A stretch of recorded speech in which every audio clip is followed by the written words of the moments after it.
Sí, buenas noches. En este miércoles 6 de noviembre del 2012 estamos aquí en ASTL.tv en un programa más de Profesionistas por el Progreso y en el cual tendremos la oportunidad de, como la semana pasada, recordar a aquellos que se nos han adelantado en el camino, pero que viven todavía entre nosotros porque tienen una gran obra que los mantiene vivos en la memoria y en la palabra de todos nosotros. En esta ocasión queremos rendir un sencillo pero muy sentido homenaje al maestro Andrés Enestrosa, quien, como todos sabemos, fue un personaje de su tiempo y de su espacio. Para esta ocasión invitamos para platicar sobre él a nuestro amigo el ingeniero Bernabé Zárate, quien, aparte de ser su sobrino, pues fue su amigo y conoció de varios temas que el maestro Enestrosa pues manejó en su tiempo y en su momento y en su espacio, como mencionamos hace un momento. Es en ese sentido, mi estimado Bernabé, que eres muy bienvenido. Gracias. Y pues para iniciar podríamos pensar en que nos digas los orígenes, los albores, una breve semblanza de don Andrés, antes de entrar a su vida y obra pública. ¿Cómo fue esos inicios de la vida biológica de don Andrés? ¿Cómo no, ingeniero? Pues, amén de que el maestro es ampliamente conocido, los datos voy a tratar de sintetizarlos, ya que pues hablar de Andrés Enestrosa es demasiado amplio, pero Andrés Enestrosa nació en un pequeño pueblo del istmo de Tehuantepec, Oaxaca. Eso es. En San Francisco Ixhuatán, Oaxaca, un 30 de noviembre de 1906. Vivió entre Ixhuatán y el rancho de su padre, Arnulfo Morales, y su madre, Martina Enestrosa, llamado el rancho San Martín. En ese pueblo, que como dicen sus biógrafos, era de dos calles, la que unía el río y el panteón, y otro que lo cruzaba, que tenía también, porque realmente la ubicación de nuestro pueblo está propiamente entre aguas. Claro. Al este tenemos el Mar Muerto. Muchos creen que nada más el Mar Muerto existe en otras tierras. No, tenemos también en Oaxaca, la mitad chiapaneca y la mitad oaxaqueña. Al poniente tenemos lagunas, la laguna inferior, la laguna superior, el mar oriental, el mar de Tilene. Y al sur, el océano Pacífico llamado Golfo de Tehuantepec. Y alrededor del pueblo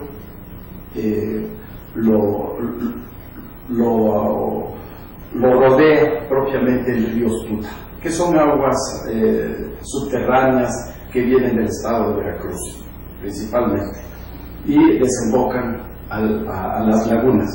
Esa es la ubicación propiamente que en un momento dado tiene Ixhuatán.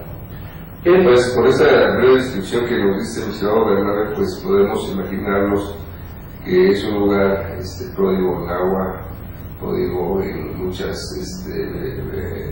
bienestar natural, ¿no?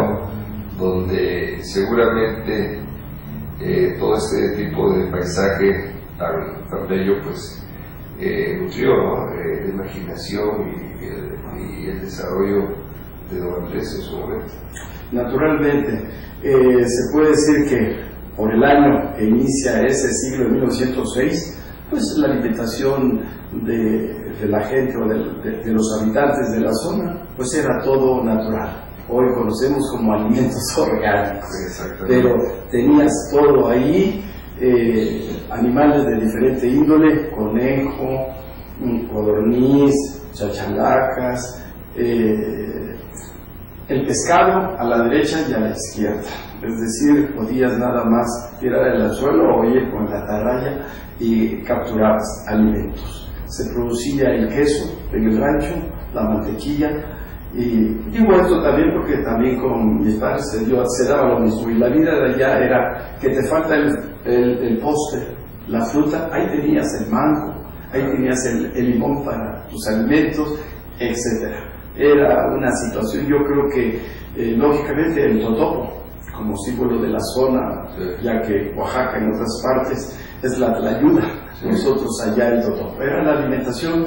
Y como él decía en una entrevista que le hicieron, por cierto, allí en el restaurante El Orrio, cuando la Comisión Nacional del Deporte le preguntaba cuál había sido, por su longevidad, sapiencia, inteligencia, había sido la alimentación que había tenido.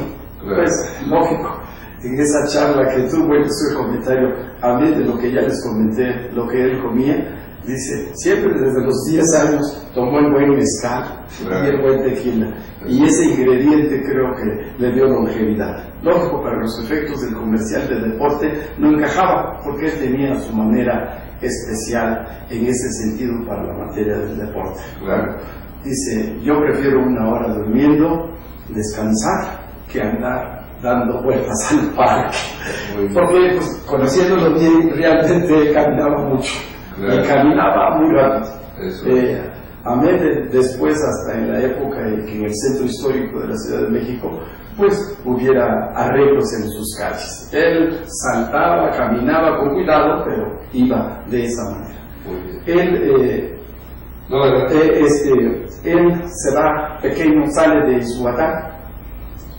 Izhuatán, ahora sí que con la bendición de su madre, toma el tren en un poblado a 6 kilómetros de Izhuatán, reforma Oaxaca, reforma de Pineda, después le pusieron Oaxaca, se va a Cuchitán, vive en Cuchitán más o menos a la edad de 12, 13 años, y de ahí va a la primaria, como dice él mismo y reconoce, no la termina, le dan el certificado y propiamente, pues lógico, por lo que él, esa sapiencia natural que ya la traía, la estaba enriqueciendo. Ahí pues se ganaba la vida desde como colme, como dependiente del mostrador, etcétera, y hasta trabajó ahí en los prostíbulos para, ahora sí que auxiliar ese tipo de trabajo. Su inquietud y buscando un nuevo horizonte, se viene a la Ciudad de México.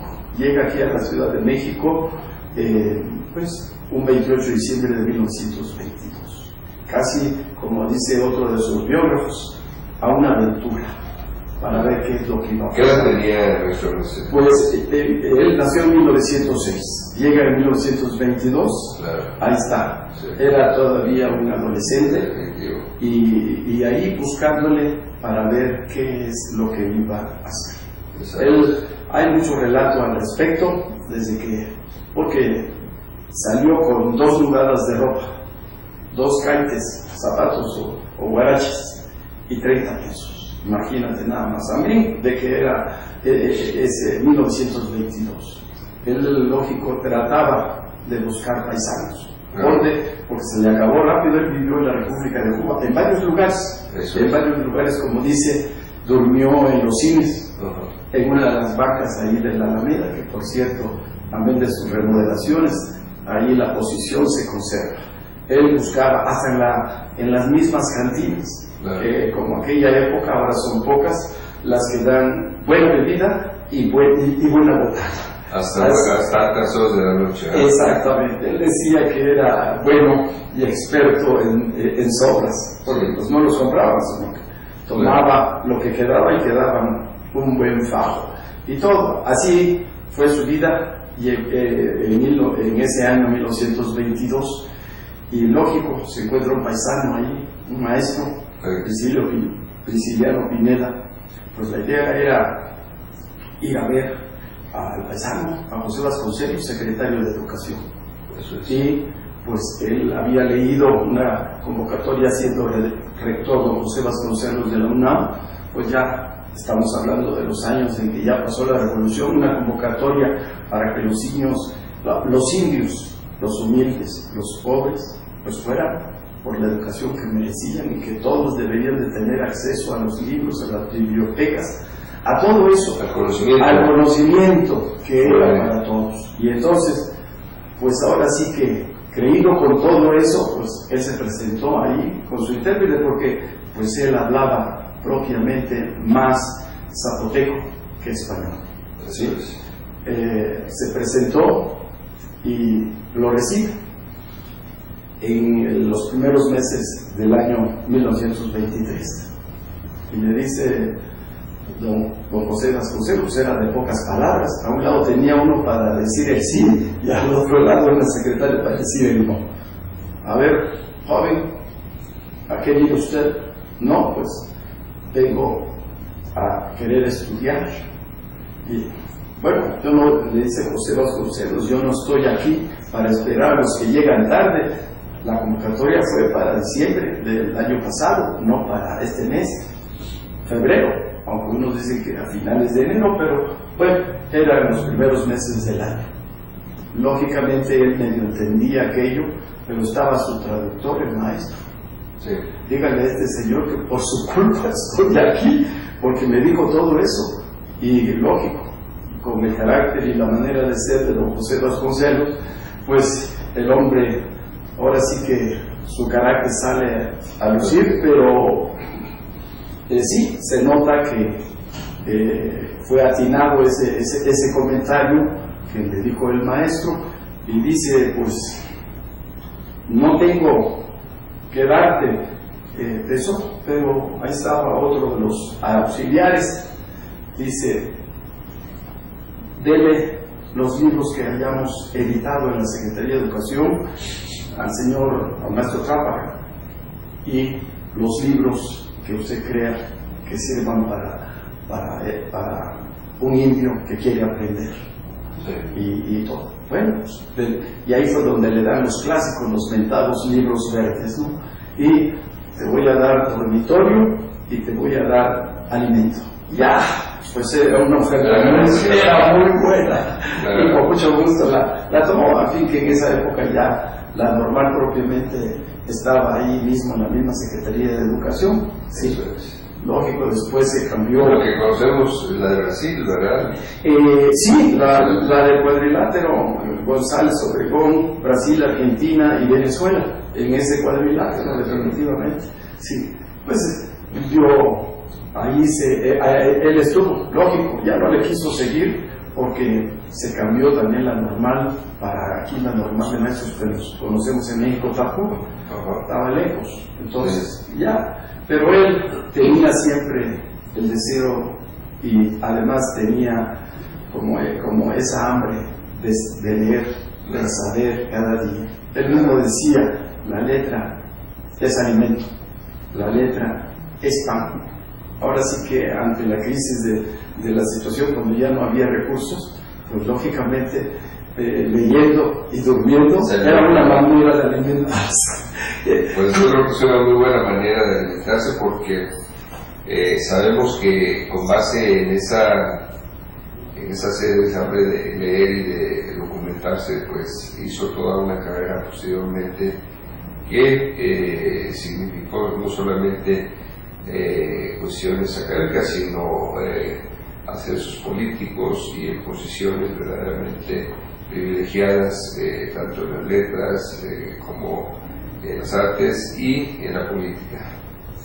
Sí, estudiando en el Colegio de San Ildefonso, en la preparatoria, ahí estaba el maestro Antonio Caso, también varios maestros propiamente del siglo XIX. Y lógicamente ahí empieza la historia también en ese sentido, cuando el maestro encarga a alguien que comentara algo, un mito, una leyenda, un cuento, algo así. Y pues nadie, el único que levantó la mano fue el maestro, y fue que todo lo que allá había escuchado con sus papás, esa cuestión de comentario oral, pues lo transformó exactamente, lo fue describiendo. Le gustó al maestro Caso y casi le dio la tarea propiamente de que contara todo lo que sabía, de mitos, de leyendas que había escuchado, todo. Y todo ese compendio propiamente, pues ya lo tenía, lo hizo en el 27, y propiamente después se edita sin la autorización de él, porque ya estaban también yéndose con José Vasconcelos la campaña presidencial, y allí doña Antonieta Rivas Mercado, pues ahora sí que, porque después el maestro estuvo viviendo ahí unos meses, hay un tiempo en la casa de Antonieta Rivas Mercado, que era ahí en Monterrey 107, esquina con hoy Álvaro Obregón, lo que es ahorita el jardín de Juan Ruiz. Ahí vivía, y lógico, esa primera edición se hizo ahí donde estaba el Surfrum, en los celes, a un ladito estaba la imprenta. Fueron en su movimiento, a la lucha y todo, pues lo que fue Antonieta yéndose a Nueva York como representante de José Vasconcelos en eso, pues él se fue a recorrer el país en campaña. Claro. A él lo cerraron en San Luis Potosí, él organizaba mítines, él andaba allí, traía ya ese espíritu de luchador, de político, en ese sentido, aunque él decía que no reconocía propiamente esa cualidad, sino más bien eran los aspectos. Ya cuando se van a toda esa tarea y regresan, pues ahí estaban los hombres que dispersó, la danza, que tiene muchas ediciones bilingües, una que salió con Carla Zarefka, y las demás muchas ediciones en donde relata, hasta terminar uno que se acaba de editar hace poco, las leyendas zapotecas, que son 12 leyendas. Pero Los hombres que dispersó la danza fue el primer libro que el maestro. Y ahí estuvo siempre el maestro en esa batalla, continuó en esa lucha. Después, lógico, dos principales relaciones y amistades se dan en ese escenario. Muy bien, mi estimado Bernabé. Pues como todo buen hombre, todo gran hombre, fue José Vasconcelos, que como dice yo, hablaba de la raza cósmica, donde no había diferencia sustancial, sino que los hombres deben de aspirar a un estatus mayúsculo. Ese era el concepto.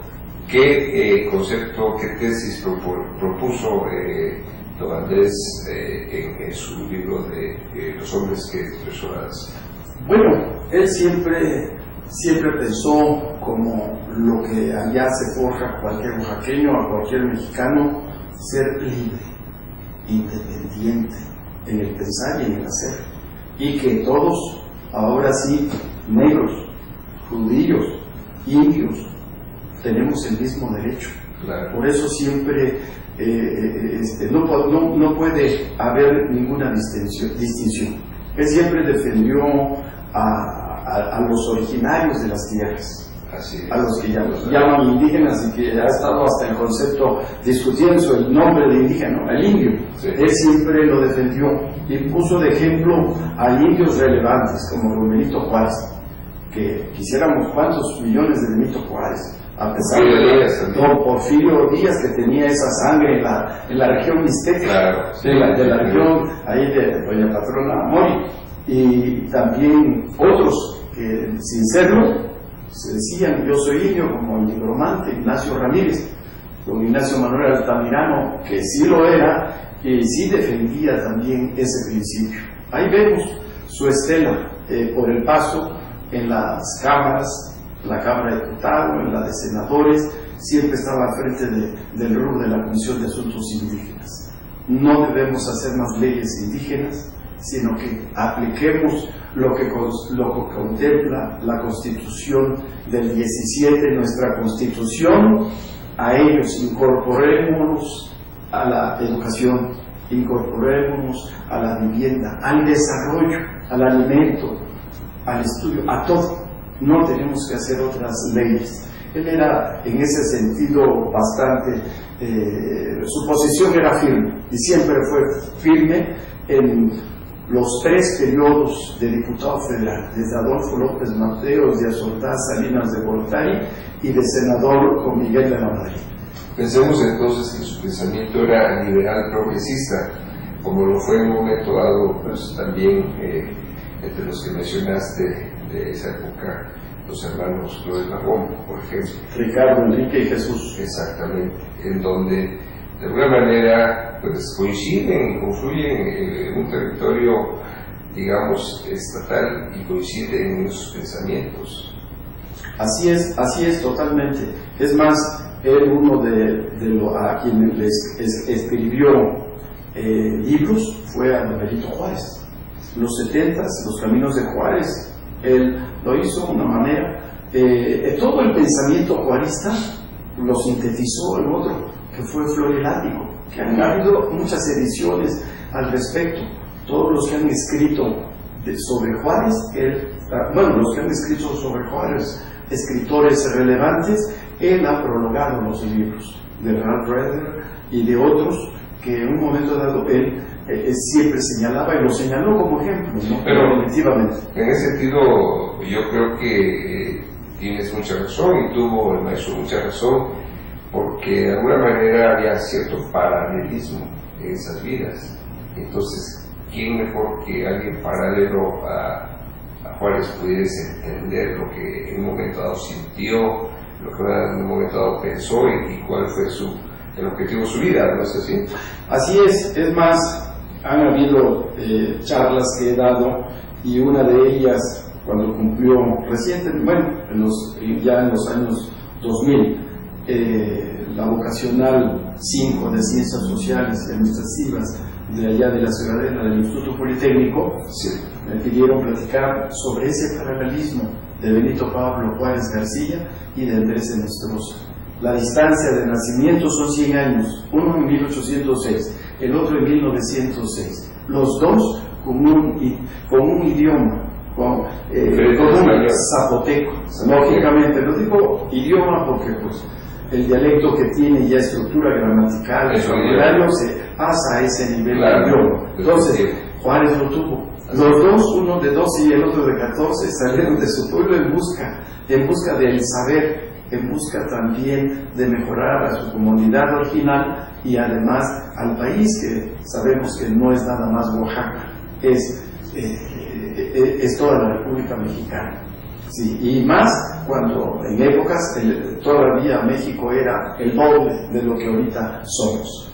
Sabemos la historia, pero ellos ahí en ese sentido vemos que fueron también incursionar políticamente, diputado, gobernador, uno senador y uno llegó a presidente. ¿Y cuál sería? ¿Cuántos fueron los escritos que hizo don Benito Juárez?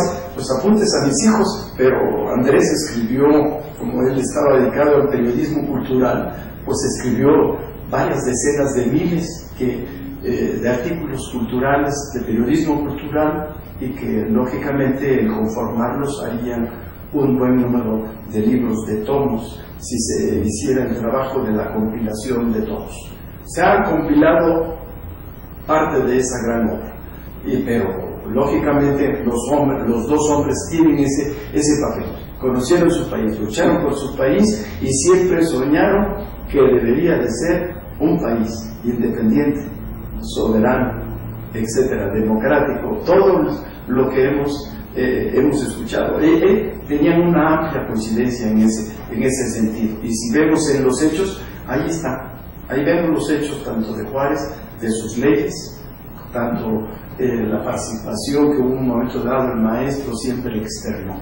La manera de transformar a la sociedad y al país sería mediante la letra, mediante el saber, la educación, cosa que pues debería en ese siglo deberíamos estar muy avanzados. Sin embargo, de manera crítica no cumplimos a veces ni con los mínimos que establecen las normas, como la UNESCO, 8% de inversión del Producto Interno Bruto, no llegamos. En la investigación científica nos han prometido el 1% y andamos en el punto 3. Y todo eso, pues lógico, sabemos que es crítico para nuestro país, para su desarrollo. Sí, esto amén de la falta de conciencia en ciertas ocasiones de quienes deben impartir educación básica, primaria, ¿verdad? Que tal parece que el compromiso en ciertas ocasiones no es con el país, sino consigo mismo, sino con el grupo que representa. Así es, en efecto. Cada generación trae su forma de pensar, la ideología, pero mucho del siglo XX era hasta nosotros, que estamos más jóvenes, que ya somos de los 60, y todo, tenemos una manera. ¿Por qué? Porque la educación fundamental y preponderante fue la educación pública.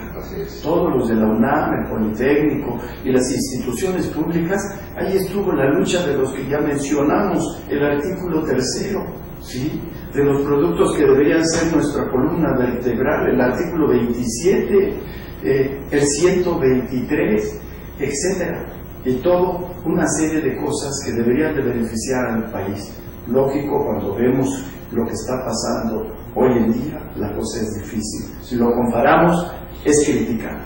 Así es, definitivamente. Pues regresando un poco al pensamiento y obra de don Andrés, tu tío, seguramente por ahí podríamos recordar un poco el momento en que tú también de alguna manera integraste a su vida. ¿Cómo fue ese pasaje, Gustavo Guerrero? Mira, yo llegué aquí al DF en el año diciembre de 1964. Busqué al maestro, en esa ocasión no lo encontré, pero fui a ver a mi tío Bernabé, que fue el que me puso el nombre. Bernabé era muy amigo también de mi papá. Sí. Y él andaba ocupado en unas cosas, pero dice, ve a ver a Andrés y ya. Y fue desde el 64 que hemos estado tratándolo. Lógico, uno tenía también que buscar la manera de estudiar, claro. Luego trabajar y estudiar, que ha sido también, pero él siempre me apoyó, muy bien, tanto educativamente como laboralmente. Lógico, siempre hubo ese respeto, como dijera, de mi manera de pensar. Yo lo veía cuando era diputado, cuando era senador, el tío, el hermano. Sí. Yo le decía siempre, y le gustaba por lo que veía, nunca me objetó, le decía chamacón. Y eso, esa relación se dio pues en un hábito, tanto en el despacho de motolinía como en el Sambor. Él siempre decía en Sambor, hijo, aquí nada más hay dos especies, el Homo sapiens y los Homo zamborinos. Ingeniero, yo soy de esa especie también. Ya nos juntábamos a platicar con muchos amigos, con Arrigo Cohen, Anitúa, con Serra Rojas, etcétera, etcétera. Muchos amigos que en un momento dado, michoacanos, que estaban de senadores, políticos, literatos, escritores, impresores, y todo, lógico, que siempre mantenía una idea firme en el sentido de que para comer, los mejores lugares para comer eran las cantinas, hoy llamados restaurante, bar, y que pues era ilógico ahí de la parte del centro histórico, porque él llega al centro histórico en el 22 y siguió toda su vida ahí, fue hombre del centro histórico. También es así que hace sus aportaciones para la historia misma de ahí, de Sambor, para la historia de Sambor. Y había en la esquina también un bar, el bar Alfonso, el Navarro, el Cardenal de Palmas, el Nivelcero, etcétera. Hay muchos lugares, el Nivel, que estaba cerca de ahí del Zócalo, allí Moneda. Con la licencia número 1. Efectivamente, es decir, en las comidas españolas que les gustaba, la oaxaqueña, las que están ahí en Violeta, las que están ahora en Luis Moya y Victoria, en Morelos, y etcétera, etcétera. La comida, él era un hombre de buen apetito. Y lógicamente en esa siempre convivencia, pues ahora sí que él fue siempre un gran hermano, un gran amigo. o como decía cuando les decía a unos, yo no quise ser en Estroza, ni él tampoco, nacimos en Estroza. Claro. Sí, pero los amigos sí se escogen. Así y es. Afortunadamente ahora sí que fuimos amigos, etcétera, y andamos de un lado a otro en el interior del país y en el extranjero.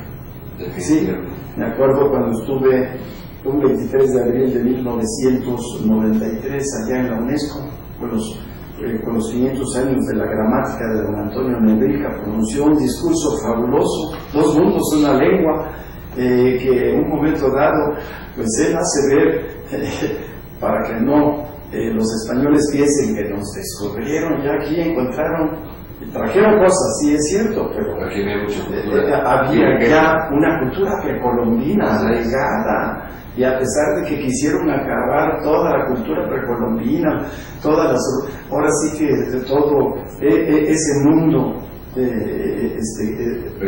prehispánico y todo, pues no lo pudieron acabar. Ya vimos que ahora cuántos centros arqueológicos tenemos. Es una cultura muy amplia, Mesoamérica, Latinoamérica, etcétera. Entonces no lo acabaron, señores. Ustedes trajeron una cosa, nosotros les dimos eso, etcétera, ¿no? Y de manera espontánea, me acuerdo en esa ocasión, los que en la ruta de vuelo para allá fuimos como 5, pero allá nos encontramos 21. Y que después, fue unos días fabulosos en las distintas instituciones, en las charlas, etcétera, que se tuvo en todos esos días. Cierto es que cuando me preguntaban cómo te fue por París, mira, la verdad es que nunca estuvimos ebrios, porque allá se toma preferentemente el vino que el agua, entonces, pero honestamente tampoco sobra, así es que siempre andábamos en una serie de situaciones, pero por la agenda, el amigo que habíamos invitado y todo, un amigo que había estudiado el posgrado, maestría y doctorado allá en París, pues conocía todo y había estado en lugares aquí preponderantes, que tuvo una recepción para todos los restauranteros y amigos que lo ayudaron allá cuando él no le alcanzaba para comer, pues le dio una buena atención. Cuando llegamos, pues lógicamente tuvimos la mejor atención. Y lógico, ahí estábamos con el maestro. Tuvimos una visita por agradecimiento al maestro, a la tía Alfa y a la prima Cibeles. Los invitamos a cenar en una ocasión. Ahí juntamos nuestros fierros, como decía él, mi amigo y yo, para ir a cenar. Y fuimos a cenar. Oye, contaba muy bonito el restaurante. Sí, aquí es el Leprocoso, así le llaman, según el idioma de estas gentes. Pero mira, aquí está Dante, aquí ha estado, ahí está Dante Alighieri, y una serie de autores, y hoy Andrés Enestrosa. Pues la pasamos muy bien, fabuloso. Siempre con él fue siempre enseñanza, ejemplo. Y hablando de estar sobrios o negados, pues en la Ciudad de Luz realmente, si no te embriagas con el vino fabuloso de esas tierras, te embriagas con toda la arquitectura, historia, arte que tiene esa magnífica ciudad. Pero finalmente considero que bajo estos esquemas vamos viendo que don Andrés pues, fue un hombre universal, ¿verdad? Su pensamiento, obra, su defensa ultranza de los naturales, originarios de estas tierras, y que tenían, como tú bien mencionas, una serie de cultura, arquitectura y tradiciones, ¿verdad? Muy arraigadas y que daban todo un tejido social, político, económico muy importante, tanto así que la riqueza que aquí encontraron los que nos conquistaron, pues fue una riqueza verdaderamente vasta. Entonces eso te dice un progreso, y el progreso solamente se da en orden, en autoridad y aplicando las leyes como debe ser. Así es, en efecto. Y también el maestro Andrés tenía, por lo que acaba ya de festejar el Día de Muertos, él decía que no le temía a la muerte, pero sí, hijo, me aterra el olvido. Hubo, por cierto, una carta que era ahora sí que su fuerte, muchas cartas que hay, sería amplísimo, 21 más de las más connotadas de las cartas que están escritos en los libros del maestro, una que dirigió en 1982, agosto, a don Humbercito Quesada Bravo, El temor a la muerte.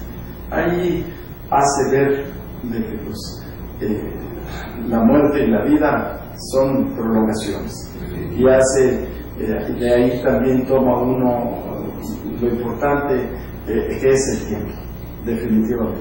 Y él siempre ahí señalaba esa situación. Lo acabo de comentar, leer, lo traigo lógicamente, siempre está a la mano esa carta a don Humbercito Quesada Bravo. Ahora hubo en un centro de análisis de estudio Constitución y República Nuevo Milenio, de otro compañero, del licenciado Fausto Cantupeña. Ahí yo llevé esa pieza para leerles, la leí y fabuloso, agradecidos en ese sentido. Lógico, voy a sacarle sus copias para ver todo. He ahí de las otras cosas que el maestro siempre dijo, porque muchos yo le pregunté en una ocasión, tío, le decía, tío, dependiendo del momento en quien estuviera en un momento, o señor, lo que estuviera en sus funciones en ese momento, le dije, tío, usted escribe 2 páginas, 3 páginas, sí, hijo, dice, porque me gusta que me entienda todo el mundo, y como todo el mundo no lee mucho, pues 2 hojas es fácil de leer. ¿Para qué tenemos ahí ahora sí que una fila de libros, enciclopedias que no se leen? Claro. Prefiero ser leído. Y he ahí una de las cosas fundamentales por las que en un momento dado no podemos olvidar al maestro. De ahí viene su vocación epistolar, digamos. Totalmente. Y siguiendo ese tema, ¿qué otras cartas que tú hayas... Cartas, por ejemplo, la carta a su hija, que estaba en Florencia, cartas y veres, en donde le va relatando que ahora sí que tenía el temor de que como era blanquito, los otros hermanos, unos negros y otros blanquitos, así somos los de Nestrusa, unos blancos y otros, por el mestizaje, claro. Podía ver de que pues pudo haber sido hijo de otro, pero y empieza a relatar. Es una carta bastante agradable. Finalmente el hombre ahí parte vendiendo su caballo ahí en Reforma, y lógicamente pues llega a la conclusión que es lo que es, pero que y como en una ocasión la abuelita Martina le dijo que pues debería buscar otros horizontes para ser un gran hombre, etcétera, pues ahí dice, quiero contarte algo después, y ahí como que lo dejó en ascuas, pensó que le iba a decir ese secreto que lo atemorizaba. No era eso, sino más bien era el deseo que tenía la abuelita, ¿no? Ellos fueron 7, fueron hermanos, Honorato, Bernabé,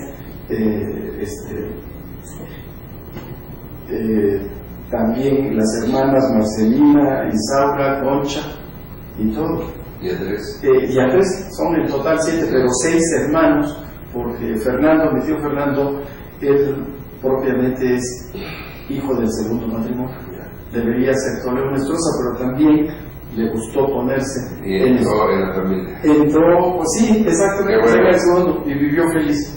Ahora, para cerrar esa situación y que nunca le hemos olvidado hace tiempo, creamos la vela Andrés Nestrosa. Eso es. Y en su edición correspondiente vamos a homenajearlo, aunque no se le olvida, por sus 107 años que cumpliera, de 1906 a la fecha, y va a ser el 1 de diciembre, un domingo, de la 1 de la tarde a las 7 de la noche, en Avenida 16 de septiembre, número 27, que ahí son el club de los banqueros, y en la esquina, ahí de Bolívar, con Venustiano Carranza, hay una iglesia de la Virgen de Lourdes, de la 1 a las 2 será la misa, y de ahí hay un pasaje que nos comunica al salón donde vamos a estar. Lógicamente nos ha preocupado, nos preocupó, hasta mi prima tenía esa preocupación, todos los eventos, muchos de los eventos de su papá, del tío, pues lo hicimos en espacios donde habían 300, 400, 600, hasta en sus 100 años, 1100 gentes, siempre amigos, etc.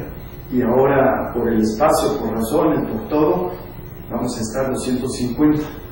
Entonces, pero vamos con todos los usos y costumbres, y como se señalaba, de guayabera, con pantalón negro o de traje oscuro, y las mujeres ataviadas del traje regional y todo. Y ahí homenajearemos y recordaremos los 107, que el maestro cumple exactamente 30, pero las circunstancias dio lugar que va a ser el domingo 1 de diciembre.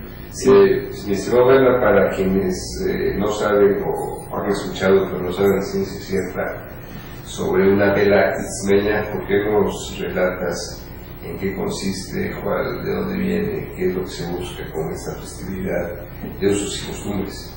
Eso es. El maestro Andrés escribió, como también su hermano, pero el maestro todo, desde los años 30, ya el 35 fue presidente de los estudiantes juchitecos, sí. Y ahí relataba lo que era una vela. Una vela propiamente es una fiesta en la que, en honor a un santo, por decir San Isidro, en este caso el maestro San Andrés, en otros casos hasta por alguna pasión, alguna relación, en donde concurre. Eso es propio del Istmo de Tehuantepec, de los poblados. En el Istmo tenemos 41 municipios. Entonces, en todo eso se realizan las velas, vela primavera, vela del Calvario, vela hasta ahora ya ha habido durante mucho tiempo las familias, vela López, vela Pineda. Es una fiesta donde se congrega con ese traje que hemos señalado, como va a ser el día 1 de diciembre, en donde todo el mundo fraterniza con el amigo, con el nuevo amigo, sí.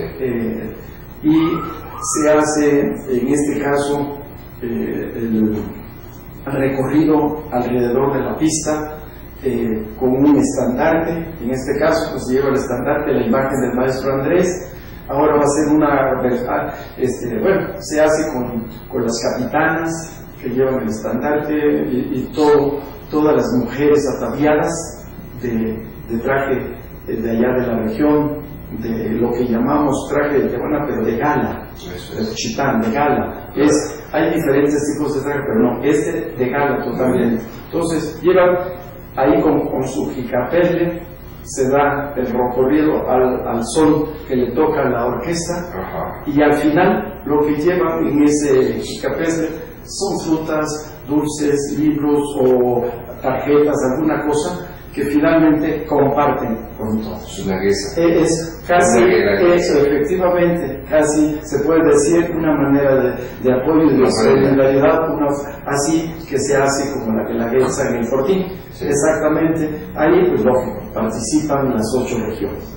Pero realmente esta modalidad de velas, como es alto en la inmigración de los oaxaqueños, aquí hay como 70 velas en el Distrito Federal, y hay en Estados Unidos, hay en Oaxaca, hay en Veracruz, y hay en muchos estados donde se congregan los ismeños, los de allá,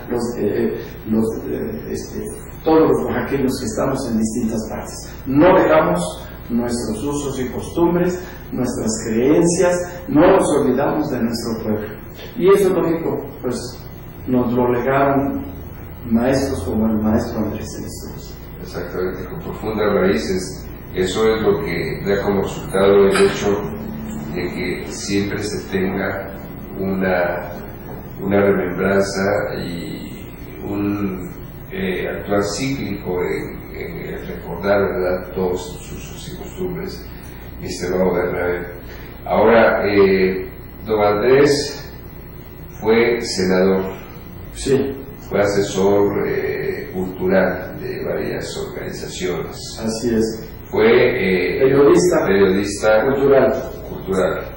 En todas esas actividades que tú le conociste también, Bernabé, ¿él en cuál se sentía más cómodo y por qué?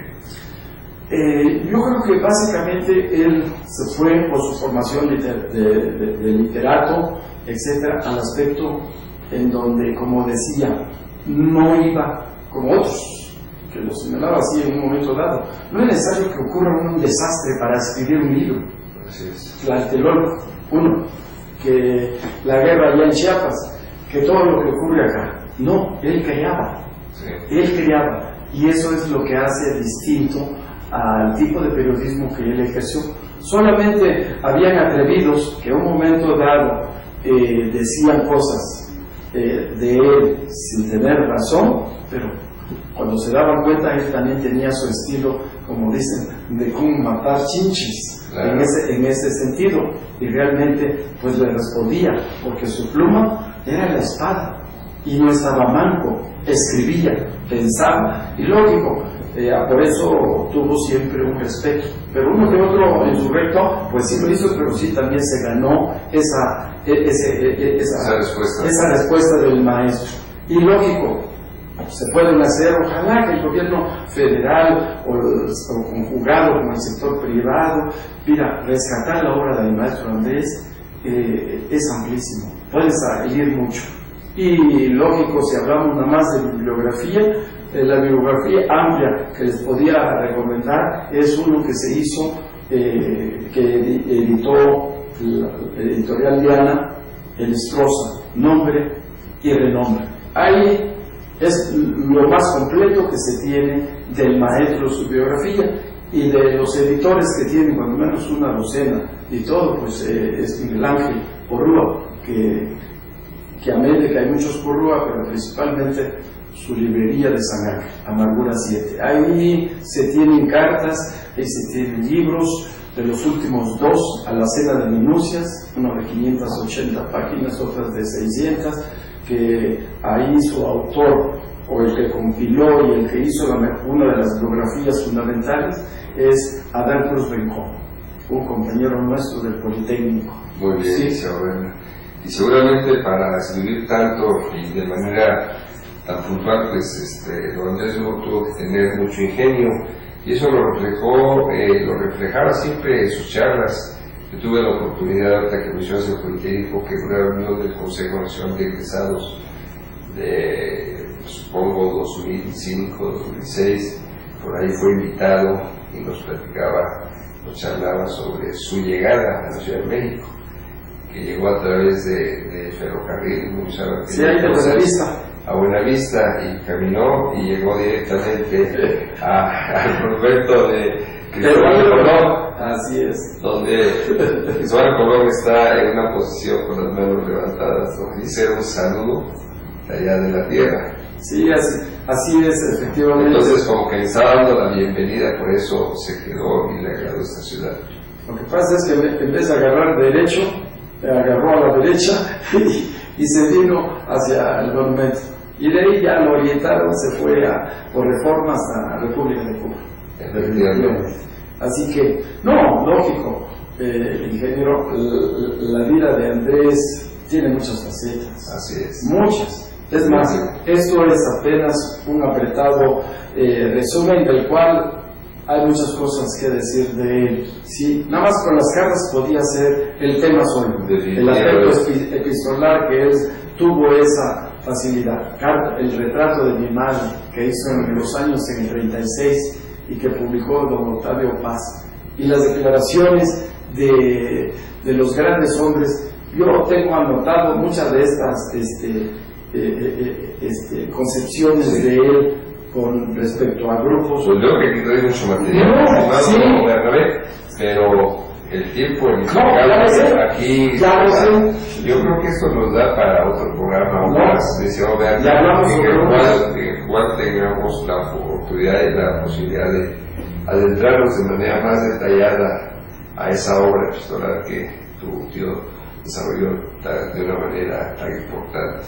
Pues, licenciado Werner, no queda más que agradecerte tu puntual asistencia, tu disponibilidad de hablar sobre este tema tan apasionante, y a todos los amigos que nos ven, pues recordarles que todos los miércoles de 8 a 9 estamos en este espacio con temas muy diversos, como ustedes se han dado cuenta, y que lo único que buscamos es precisamente tener mayor información de nuestra historia, tener mayor información de nuestro presente para ver claramente hacia el futuro. Pues